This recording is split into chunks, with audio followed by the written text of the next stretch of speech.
Well, good morning, everyone. Welcome back to our devotional series here. And we are just starting at 10 o'clock, and we have some good news if you're from New Zealand that we are at level 1, which is awesome. Jacinda Ardern said midnight last night we are at level 1, so we are not officially out of the COVID-19 lockdown process. We still have a lot of things that we need to work on. We need to recover our economy, and that's probably across the board as well. So, but that really kind of lifts all those limits on how our Sunday services are, so we can have kind of a regular flow of people coming into the church. We don't have to separate them into two separate bubbles, which is great. So we are excited to see you. If you've been kind of holding back, going, I don't know if I'm ready to come back to church, but we're excited. We got everything kind of back up to full strength, and we're seeing numbers grow every week. And so since we've come back, we've seen numbers increase. So it's such a great time to be part of the church and to grow in your walk with Christ. So part of growing in Christ every day is we've been doing devotionals since beginning of lockdown 4. So we are into our third book, which is Russell Moore's book, The Storm-Tossed Family. I again recommend that you purchase this now that the borders are kind of opening up and you can get books, or you can get this. I got mine on Kindle with Amazon. So it's such a good book. Good read, good to reread it again. So let's just continue. He's on this chapter. He's talking a lot about marriage, the roles of marriage, how the cross shapes our marriages, and not just marriages, but how we look at doing life together covenantally versus contractually. All right, so let's continue. Let me grab my red glasses.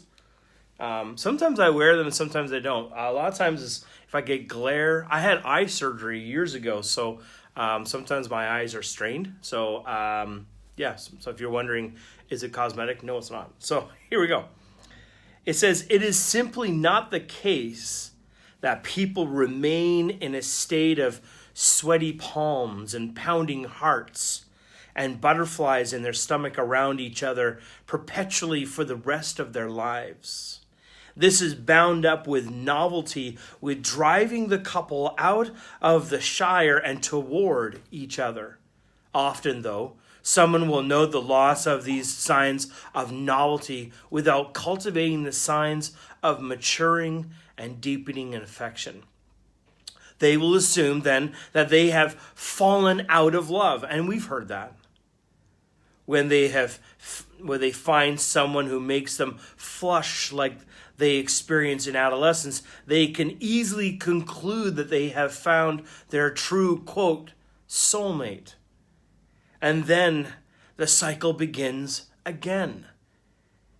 Even when this does not end in physical infidelity or divorce, some couples seethe in resentment of each other, kind of comparing their lives to the imaginary lives of others, perhaps in movies or in romance novels, who immediately start panting when they see other walk in the door. Well, marriage is to include genuine affection and passion toward each other, an affection and a passion that should be cultivated.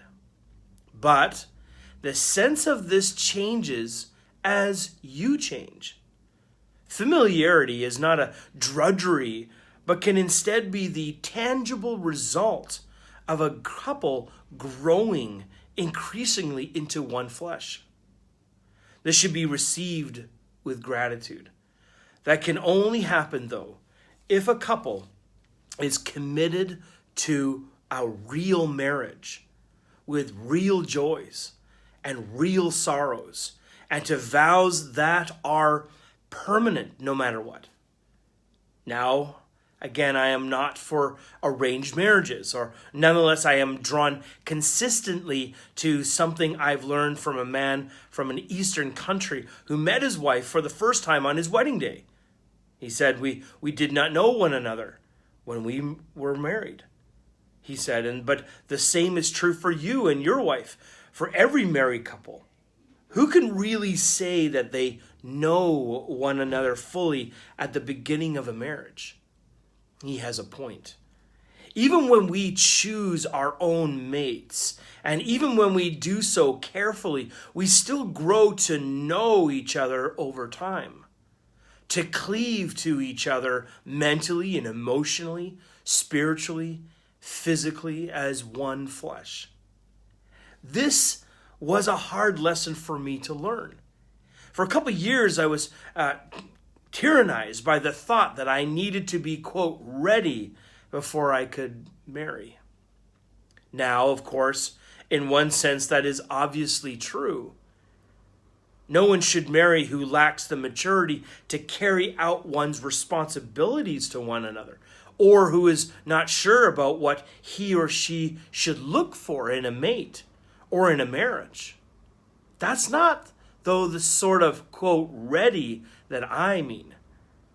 I knew of our first date that I loved her, and I wanted to spend my life with her. But many told us, quote, wait until you can afford it before you get married. It's true. We had nothing. I was 22 years old and first-year seminary student, and she not much out of high school. I worked and reworked budget scenarios and never could find one that would suggest that we could pay our bills. That's why I kept delaying asking her to marry me, even after I knew she was, quote, the one. I thought I needed stability and a put-together life before I could ask her into it. My grandmother wisely asked one night when I was finally going to ask when's that girl from Ocean Springs to marry me? I answered, well, when I can afford it. She laughed. Honey, I married your grandpa in the middle of the Great Depression, she said. We made it work. Nobody can afford to be married. You just marry and make it work. Apart from the gospel, those were and remain the most liberating words I've ever heard. I bought a ring that wouldn't impress anyone, then or now, but we were headed for the altar. My grandmother's wisdom was akin to what sociologist Charles Murray called the difference between a startup marriage and a merger marriage. A merger marriage is the sort of one that sees in the New York Times wedding pages a groom and a bride who have, quote, made it financially, educationally, emotionally, and now join these completed worlds together. A startup marriage is not a capstone, but a starting point in which, as much as possible, a husband and a wife start their grown-up lives together, often with nothing but each other. It goes without saying that not every person can start out adulthood with that sort of solid foundation. The problem is that contemporary culture would say even to aspire to marriage without this kind of stability is wrong-headed. Some studies indicate that weddings themselves, as we know them, are one driver of cohabitation, with a wedding not about the churchly covenant and more about the achievements of the bride and the groom. Many delay a wedding until they've saved up enough money for a proper event. We weren't ready to get married, that's true, but our finances were the least of our worries. I wasn't ready. At 22, to know how to console a sobbing wife when she's learned that her parents were divorcing. I wasn't ready to collapse into her arms when I heard that my grandfather had died. I wasn't ready to see an ultrasound nurse grow quiet with no fetal heartbeat could be found on the screen. I wasn't ready to hear that we'd never have children. And then I wasn't ready for the doctors to be proven wrong and to find ourselves in what seems to be really quick order the parents of 5 sons. I wasn't ready to be celebrating our 20th anniversary with a 2-year-old toddler in the house. And I could go on and on. Of course, I wasn't ready for all of those things. In a very real sense, I didn't even exist. The life that I have now is defined by our lives together. That's why the scriptures speak of marriage as one flesh union, of a head and a body together. These aren't two separate lives, bringing their agendas together. This is two people joining together for one life. Life together. One could prepare oneself to be a husband or to be a wife, but no one could never be really ready. One of the things that I do when I meet with couples that want to get married is, and I remember learning this from one of my pastor mentors, is he very clearly said, don't marry anyone that hasn't done some kind of pastoral counseling or premarital counseling. So that's what I did. I just said, okay. So all the couples that I've ever married, I've had some form of premarital work with them, some counseling. I married a couple that was living in France. One was the guy was a Kiwi actually, and the girl was Canadian. I got them to do some premarital counseling with me over Facebook. And when they got to Canada like a week or two before the wedding, we just kind of hammered through all of our sessions. But one of the things I really try to teach is what he's talking about, is the leaving, the cleaving, and then the weaving of our lives. We are never really ready for marriage or even being parents. It does just happen. It's an ongoing kind of like on the job kind of training. There's no seminary course of how to parent your children. There's a lot of parenting resources and books and seminars and workshops. But at the end of the day, when it's 2 a.m. and your child can't get to sleep and you've tried everything, there's no professor that you can call. But I will say this, even for marriage as well, for Crystal and I, we got married on a shoestring budget. We quickly left Canada, moved back down to Hawaii, and worked with YWAM, which is basically volunteer. We were living on faith from the very get-go.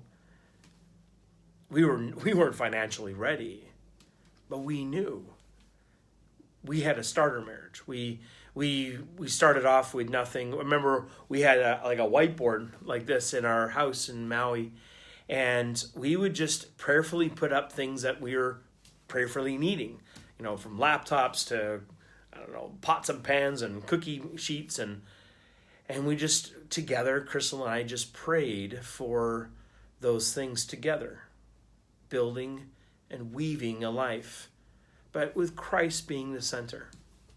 And that has been, and June 19 will be our 21st anniversary. It's kind of been the bedrock of our marriage.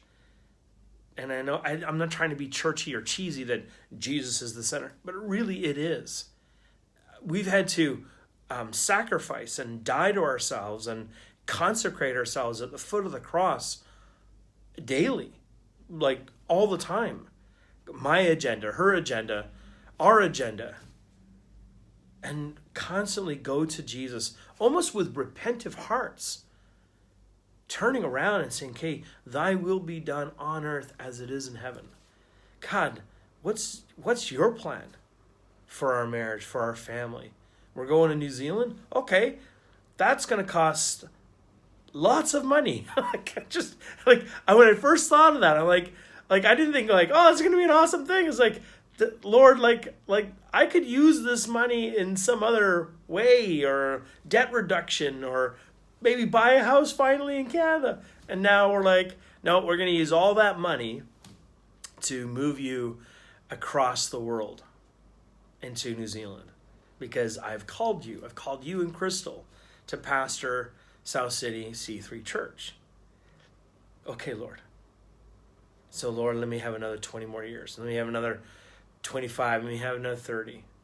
Because if this is what this is for 20 years, and you've been faithful. I was singing right before our time this morning. Great is thy faithfulness.